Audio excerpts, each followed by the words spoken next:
People are the majority of the voting age in our country. Why can't young people organize themselves and throw out the 70-year-olds? The question is not whether you can throw out the 70-year-olds. The question is that in a situation where the same mind clamors for bread and books, bread will always win. And the political elite of this country have mastered the art because they know that 500 naira and 1,000 naira will make people sell their votes at the polling booth. And so it is not that we young people don't want to organize to take over from you. But it is that your generation has the money to keep our generation aground. And you have your generation has deliberately, sir, except for very few progressives like you, refused to give us the kind of education that will empower us to demand mandatory accountability from your generation. The kind of education that will help us to become innovative and drive competitiveness for Nigeria's economy. When you say that banks are giving loans to small businesses in Nigeria, the banks come with double-digit loans that are unaffordable for those small businesses. When you talk about youth and unemployment, the idea is not even youth unemployment. The idea is that youth unemployability is a greater challenge above youth unemployment. When you do not empower our generation to speak English so that we can get the right kind of jobs that will help us stand side by Singapore, Finland, and Canada, you deprive us of our fundamental humanity. I agree with you, don't worry.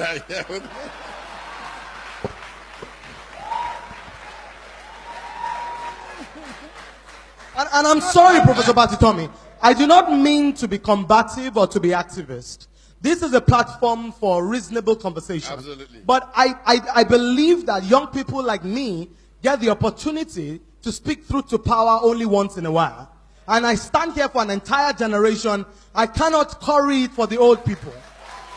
The policy makers, the captains of industry, the people who make decisions in private companies to sponsor reality shows and refuse to sponsor youth empowerment programs, they sit in this room. And it is therefore important that I put the voice of my generation on the agenda, because I know you people are That's the ones. That's why I started with you. I thank you. Give me a break. I started with you because I know that. Based on logistics, there are two categories of young people in Nigeria today. The first category, the educated, empowered, and privileged. The second category, the poor, the deprived, and angry young people, who form the majority of the youth population you refer to, and are the ones that have become the tools of trade in the hands of the politicians. So we, the young people who are educated and can make the type of decisions and understand where Nigeria needs to go, are in our minority. The ones in the villages and the bushes who don't have education, who are poor and angry, who become area boys, do not even have food to eat 3 times one day. Now, where do we go from here? How do we promote inclusiveness? Nigeria and Africa have to become entities that embrace consequences. What do I mean by that? Consequences, when we begin to punish bad behavior in Nigeria, when people steal our money and we put them in jail, Nigeria and Africa will become better countries. I'll tell you why, sir. In Singapore, under Lee Kuan Yew, a minister bargained with a contractor and took money and took bribe from him to give him a contract. When Lee Kuan Yew found out, the minister committed suicide and left a note behind that he would rather die than face the consequences Lee Kuan Yew will place them. In Nigeria, when people steal our money, we give them chieftaincy titles. When they steal our money, we give them doctorate degrees. Somebody said that the reason why rich people in Nigeria don't fund research is because there's no substance at the base of their wealth.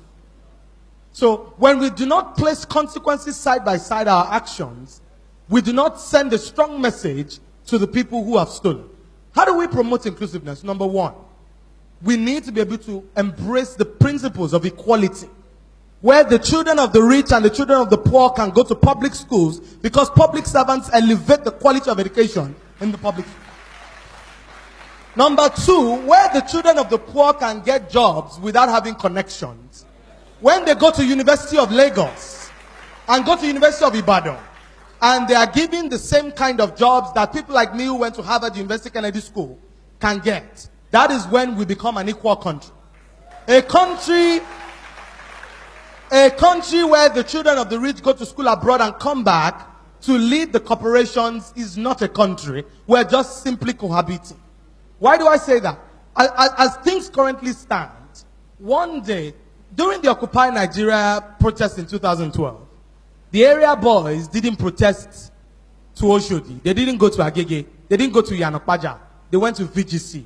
They went to Ikoyi. They went to Lagos. They went to VIA. It means that they know the homes where the rich people, the children of the rich people stay. And the truth is that in a country like this, where we continue to segregate and keep the children of the poor aground, this country is going to go up in flames one day. People are going to get to a point where they cannot take anymore. And people are going to get to a point where they cannot take anymore. When we create jobs, we cannot, within companies, we cannot decide that, for example, the children of the rich must be superior to the children of the poor. And as we continue to promote the ideas of diversity, of inclusion, of equality, we need to move forward and think about how to strengthen the economy of Nigeria by diversifying.